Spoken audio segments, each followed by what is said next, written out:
요즘 그 쿠팡 개인정보 유출이라는 말 때문에 다들 좀 마음이 편치 않으실 겁니다. 모르는 번호로 전화나 문자가 오면 혹시 올 것이 왔나 하는 마음에 괜히 가슴이 철렁 내려앉죠. 그렇죠. 내 정보가 어디선가 이렇게 막 떠돌고 있다는 생각만으로도 찝찝하고 도대체 뭘 어떻게 조심해야 할지 좀 막막하게 느끼시는 분들이 많을 거예요. 바로 그겁니다. 그래서 오늘 이 시간에는 단순히 큰일 났다고 겁을 주려는 게 아니고요. 자료들을 이렇게 찬찬히 뜯다 보니까 비밀번호 같은 그런 치명적인 정보가 유출된 건 또 아니라고 하거든요. 네, 맞아요. 그런데도 왜 이렇게 정부기관까지 나서서 이례적으로 강력한 경고를 하는 걸까요? 오늘 자료들을 가지고 이 사건의 진짜 위험이 어디에 숨어 있는지, 그리고 그 교묘한 함정으로부터 우리 자신을 어떻게 지킬 수 있는지 한번 속 시원하게 파헤쳐 보겠습니다. 아주 중요한 지점입니다. 이번 사건의 본질은요, 기술적인 해킹 그 자체가 아니라 그 결과물인 개인정보를 이용한 사회공학적 공격, 그러니까 사람의 마음을 해킹하는 2차 피해에 있습니다. 바로 그 심리전의 실체를 이해하는 게 오늘 분석의 핵심 목표가 되겠네요. 좋습니다. 그럼 먼저 사건의 윤곽부터 좀 잡아보죠. 쿠팡에서 외부인의 비정상적인 접근으로 고객 정보가 빠져나간 정황이 포착됐다? 이건 다들 아시는 내용일 텐데요. 여기서 저희가 받은 자료들이 주목하는 첫 번째 포인트는 정부가 이걸 단순 노출이 아니라 명백한 유출로 규정했다는 점입니다. 단어 하나 차이지만 의미는 완전히 다르죠. 잠깐만요. 노출하고 유출이요? 그게 그냥 단어 차이 아닌가요? 이게 그렇게 중요한 문제인가요? 바로 그 지점이 핵심입니다. 네. 노출은요, 문이 잠시 열려서 안에 그냥 들여다볼 수 있었다. 이런 뉘앙스에 가깝습니다. 하지만 유출은 집 안에 있던 귀중품을 도둑이 아예 들고 밖으로 나가버린 거예요. 그래서 이제 어디서 어떻게 쓰일지 통제 불가능한 상태가 됐다는 의미거든요. 그러니까 정부가 보기에도 쿠팡의 초기 대응이 상황의 심각성을 제대로 전달하지 못했다. 이렇게 판단한 거군요. 정확합니다. 사실 노출이라고 하면 사용자들이 그럴 수도 있지 하고 좀 가볍게 넘길 수도 있으니까요. 그 단어 선택에 정부의 의지가 담겨 있다고 볼 수 있습니다. 개인정보보호위원회는 쿠팡의 초기 대응에 여러 문제가 있었다고 지적했습니다. 홈페이지에 아주 짧게 공지한 점, 또 유출된 정보 항목 일부, 그러니까 성별이나 생년월일 같은 걸 처음에 빠뜨려서 혼선을 준 점 등을요. 처음엔 제대로 알리지도 않았군요. 네, 그래서 처음에 제대로 안 알렸으니 다시 하라는 질책성 재통지를 요구한 겁니다. 심지어 배송지 명단에 포함된 비회원 정보까지도 가능한 선에서 모두 알리라고 했죠. 비회원 정보까지요? 그럼 제가 누구한테 선물을 보내거나 받았을 때 남았던 정보까지 다 넘어갔을 수 있다는 거네요. 그렇습니다. 이야, 이건 생각보다 범위가 훨씬 넓은데요. 정부가 이렇게 세세한 부분까지 짚고 나섰다는 건 이걸 단순한 기업의 실수가 아니라 사회적 안전을 위협하는 심각한 사안으로 보고 있다는 아주 강력한 신호죠. 그 신호를 받아서인지 금융당국이나 KISA, 한국인터넷진흥원 같은 것들도 즉각 움직였죠. 네, 거의 동시에 경고 메시지를 막 쏟아냈습니다. 유출된 이름, 주소, 연락처, 주문 내역 이런 것들을 싹 조합해서 맞춤형 보이스피싱이나 스미싱 공격이 급증할 거다. 이런 예측이었죠. 그리고 그 예측이 현실이 됐고요. 안타깝게도요. 자료를 보면 불서부터 피해 보상금 지급이나 유출 정보 확인 이런 걸 미끼로 텔레그램 대화방으로 유인하거나 악성의 설치를 유도하는 사례들이 포착되고 있어요. 결국 정보가 유출된 그 시점부터 이미 2차 공격이 시작된 셈이군요. 맞습니다. 그래서 금융감독원은 정말 이례적으로 소비자 경보 단계를 주의해서 경고로 올렸습니다. 한 단계 상향했군요. 네, 지금 가장 큰 우려는 유출된 정보 그 자체가 아니에요. 그 정보를 손에 쥔 사기꾼들이 얼마나 정교한 시나리오로 우리에게 접근할 것인가, 바로 이 점입니다. 논의의 핵심이 기술의 영역에서 심리의 영역으로 완전히 넘어온 거죠. 바로 그 지점이에요.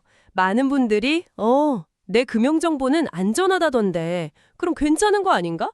이렇게 생각하시는 바로 그 순간이 어쩌면 사기범들이 가장 노리는 위험한 허점일 수 있겠네요. 정확합니다. 그 안도감, 그게 바로 사기꾼들이 파고드는 심리적 틈새입니다. 사기범들이 노리는 건요, 여러분의 통장을 기술적으로 터는 게 아니에요. 유출된 이름, 전화번호, 주소, 최근 주문 내역 같은 정보는 그 자체로 돈이 되진 않지만 한 사람의 경계심을 무너뜨리고 신뢰를 얻어내는 데는 그 어떤 것보다 강력한 무기가 됩니다. 듣기만 해도 섬뜩한데요. 그 무기를 가지고 어떻게 신뢰를 만들어내는지 아주 구체적인 시나리오를 제가 한번 재현해 볼게요. 어느 날 모르는 번호로 전화가 옵니다. 목소리 톤을 살짝 바꿔서 안녕하세요 고객님, 쿠팡 개인정보 유출 관련 공식 대응팀입니다. 성함이 김수진님 맞으시죠? 현재 거주하시는 곳이 용산구 이태원동 개나리 아파트 101동 202호 맞으시고요. 최근에 고양이 사료랑 생활용품 주문하신 기록도 확인되는데 이 부분에 대한 피해 보상 절차 안내차 연락드렸습니다. 와, 저렇게까지 구체적으로 나오면 그걸 돕는 순간 등골이 오싹한데요? 내 정보를 어떻게 알았지라는 생각과 동시에 이렇게까지 정확히 아는 걸 보니 진짜 기관이 맞나 보다라는 생각이 들 수밖에 없겠어요. 저라도 뭔가 진짜 공식적인 절차가 진행되는구나 하고 믿을 것 같은데요. 그렇죠. 내 이름, 내 주소, 내가 뭘 샀는데까지 정확하게 알고 있는데 어떻게 의심하겠어요. 바로 이 지점에서 피해자의 경계심은 90% 이상 무너지고 사기는 절반 이상 성공한 셈이라고 합니다. 평소에는 모르는 번호는 무조건 의심하라 하고 막 되뇌던 사람도 자신의 구체적인 정보 앞에서는 그냥 속수무책이 되는 거죠. 그리고 이때부터 사기범들은 아주 체계적으로 계산된 3단계 심리 전략을 펼칩니다. 저희가 분석한 자료들에 이게 공통적으로 등장하는 패턴이더군요. 듣고 보니 저희 부모님이 예전에 받으셨던 전화랑 비슷한 패턴인 것 같기도 한데 처음엔 안심시키고 나중엔 다급하게 만들고 그런 게 다 계산된 전략이라는 거군요. 그게 바로 전용적인 3단계 심리 전략이죠. 첫 번째 단계가 방금 시나리오에서 보여준 신뢰 쌓기입니다. 사기범은 절대 돈 얘기를 먼저 꺼내지 않아요. 그저 내가 아는 나의 정보를 읊어주면서 나는 당신에 대해 이렇게나 잘 아는 공식 기관의 사람이다. 이런 인식을 심어주는 거죠. 확인차 연락드렸다는 말로 경계심의 빗장을 풀게 만드는 겁니다. 일단 내 편이라는 착각을 하게 만드는 거군요. 그렇게 신뢰를 얻고 나면 그 다음은 뭔가요? 두 번째 단계는 권위 빌리기입니다. 어느 정도 나를 믿기 시작했다 이렇게 판단되면 국방본사 보안팀, 금융감독원 특별조사팀, 아니면 경찰청 사이버수사대 같은 듣기만 해도 무게감이 느껴지는 공식적인 이름을 빌려옵니다. 아, 그리고는 고객님의 정보로 명의도용이 의심되는 정황이 포착됐다. 지금 바로 조치를 취하지 않으면 추가 피해가 우려된다는 식으로 상황의 심각성을 극대화합니다. 그냥 불안하게 만드는 걸 넘어서서 내가 지금 엄청난 사건의 중심에 있는 것처럼 느끼게 만드는 거네요. 바로 그겁니다. 듣는 사람 입장에서는 이거 보통 큰일이 아니구나. 전문가의 말을 따라야겠다. 이렇게 생각하게 되죠. 인간의 본능적인 심리를 교묘하게 이용하는 겁니다. 그리고 마지막 세 번째 단계가 가장 결정적입니다. 바로 행동 유도죠. 행동 유도라면 이제 본격적으로 돈을 요구하는 단계인가요? 그보다 더 교묘합니다. 불안감이 최고조에 달했을 때 해결책을 제시하는 척 접근하는 거죠. 피해 보상금을 받으시려면 이 앱을 설치해서 본인 인정을 하셔야 한다. 추가 피해를 막기 위한 보안 프로그램을 설치해드리겠다. 아니면 지금 확인하지 않으면 보상 대상에서 제외될 수 있다는 식으로요. 피해 보상금 87만 원이 책정되었는데 오늘 안에 신청하지 않으면 소멸됩니다. 지금 바로 개인정보 보호 조치를 하지 않으면 추가 금융 피해가 발생할 수 있습니다라며 불안감과 조급함을 동시에 자극합니다. 여기서 핵심은 보상에 대한 기대 심리하고 손해에 대한 불안감을 동시에 자극하는 겁니다. 이걸 하면 돈을 받을 수 있다는 희망과 안 하면 나만 손해본다는 공포를 동시에 주입하는 거군요. 정말 악랄하네요. 그러면 사람들은 조급해지고 이성적인 판단력이 급격히 흐려집니다. 특히 자료 분석에서 인상 깊었던 부분이 이들이 단순히 사람의 욕심을 자극하는 게 아니라 억울함이라는 감정을 건드린다는 점이었어요. 억울함이요? 네, 당신은 아무 잘못 없는 피해자다. 당신이 입은 피해를 보상받는 것은 당연한 권리다. 이런 말로 피해자의 감정을 자극해서 비판적인 사고를 마비시키는 거죠. 내 편인 척, 나를 위하는 척 하면서 결국 내 통장을 노리는 거네요. 이렇게 정교한 심리전을 듣고 나니 더 불안해지는데요. 그럼 도대체 이런 연락을 받았을 때 어떻게 해야 속지 않을 수 있을까요? 다행히도 공격은 복잡하지만 방어법은 놀랄 만큼 간단합니다. 가장 확실한 3단계 방어법이 있습니다. 복잡하게 생각할 필요가 전혀 없어요. 첫째, 그냥 무조건 끊습니다. 무조건 끊는다. 아무 말도 없이요? 제가 알아보고 다시 전화할게요. 이런 말도 하면 안 되나요? 안 됩니다. 그런 말을 하는 순간 상대방에게는 이 사람이 내 말에 어느 정도 넘어왔구나. 이런 신호를 주는 셈입니다. 그냥 통화 종료 버튼을 누르는 게 최선입니다. 단호하게 끊어버리는 게 첫 번째 기억하겠습니다. 그럼 두 번째는요? 둘째, 내가 직접 확인합니다. 이게 정말 중요합니다. 전화를 끊고 나서 불안한 마음에 상대방이 알려준 번호로 다시 걸어보는 분들이 있는데 그건 사기꾼 동료에게 확인 전화를 하는 것과 같습니다.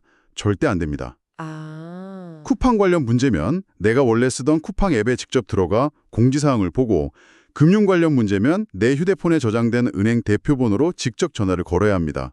즉, 내가 원래부터 알고 있던 공식적인 경로를 통해서만 사실 여부를 확인해야 합니다. 만들어 놓은 판이 아니라 내가 원래 알고 있던 안전한 채널을 이용하라는 거군요.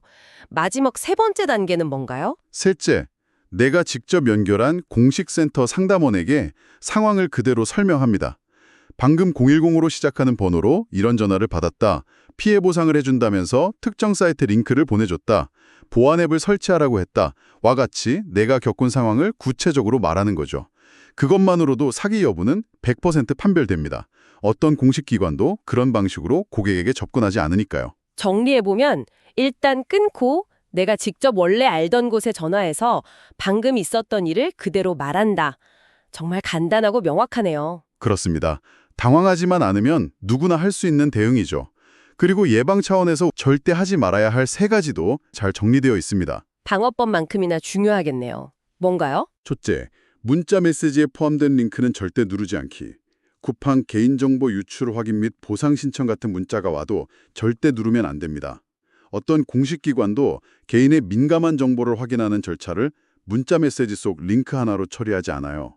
그 링크는 100% 악성 코드를 심거나 개인정보를 빼가는 피싱 사이트로 연결됩니다. 링크 클릭 금지? 이건 기본 중에 기본이겠네요. 두 번째는요? 둘째, 확인용 앱, 보안 앱 같은 낯선 앱은 절대 설치하지 않기. 낯선 앱 설치는 링크 클릭보다 훨씬 더 위험합니다. 악성 앱이 설치되는 순간 내 휴대폰의 제어권을 사실상 사기범에게 넘겨주는 것과 같기 때문이죠. 내가 받는 문자나 인증번호를 중간에서 가로채거나 심지어 내 이름으로 전화를 걸 수도 있게 됩니다. 생각만 해도 끔찍하네요. 마지막 세 번째는 뭔가요? 셋째, 인증번호, 신분증 사진, 계좌 비밀번호는 절대 알려주지 않기. 이건 아무리 강조해도 지나치지 않죠. 전화나 문자로 이런 민감한 금융정보를 요구하는 경우는 없다고 생각하시면 됩니다. 본인 확인을 위해 필요하다는 말에 속아 신분증 사진을 찍어 보내는 순간 내 명의로 대포폰이 개통되고 대출이 일어날 수도 있습니다. 링크 클릭 금지, 낯선 앱 설치 금지, 개인정보 제공 금지. 이 세 가지만 지켜도 대부분의 2차 피해는 막을 수 있겠네요. 맞습니다. 그리고 특히 50대 이상의 부모님을 두신 분들은 한 가지 더 신경 쓰시는 게 좋다고 조언합니다. 이번 기회에 쿠팡 비밀번호를 바꾸고 혹시 다른 사이트와 동일한 비밀번호를 썼다면 함께 바꾸는 것은 기본이고요. 여기에 더해 만일의 사태를 대비해 금융사기 예방 안전장치를 미리 점검해두는 겁니다. 아, 안전장치요? 네, 예를 들어 은행에 신청해서 비대면 대출을 차단하거나 하루 이체 한도를 꼭 필요한 만큼만 줄여두는 거죠. 일종의 안전벨트를 미리 매두는 셈입니다. 미리 방어막을 한 겹 더 쳐두는 거군요. 부모님께 꼭 알려드려야겠네요. 자, 오늘 살펴본 내용의 결론은 아주 명확합니다. 모르는 전화나 문자가 오면 누르지 마세요. 설치하지 마세요. 그리고 일단 끊고 내가 직접 확인하세요. 이 원칙만 기억하셔도 이번 정보 유출로 인한 2차 피해 대부분을 막아낼 수 있습니다. 맞습니다. 오늘 분석한 자료들에서 가장 핵심적인 메시지를 담고 있는 문장을 하나 마지막으로 남겨드리고 싶습니다. 듣고 계신 분들도 한번 깊이 곱씹어 볼 만한 생각입니다. 어떤 문장인가요? 내 개인정보를 속속들이 아는 사람이 나를 도와주겠다고 친절하게 접근할 때가 바로 당신이 가장 위험한 순간입니다. 아, 정말 의미심장하네요. 보통은 내 정보를 잘 아니까 더 믿음이 가는데 바로 그 신뢰의 순간이 가장 위험한 함정이라는 역설이군요. 그렇습니다. 진짜 위협은 어둠 속에 숨어있는 정체 모를 해커가 아닐지도 모릅니다. 그들이 훔쳐낸 내 정보를 손에 들고 내 편인 척 다가와 우리의 신뢰를 얻으려는 바로 그 사람일 수 있다는 점. 그들이 내미는 도움의 손길이 사실은 가장 날카로운 덫일 수 있다는 것을 꼭 기억하셨으면 좋겠습니다.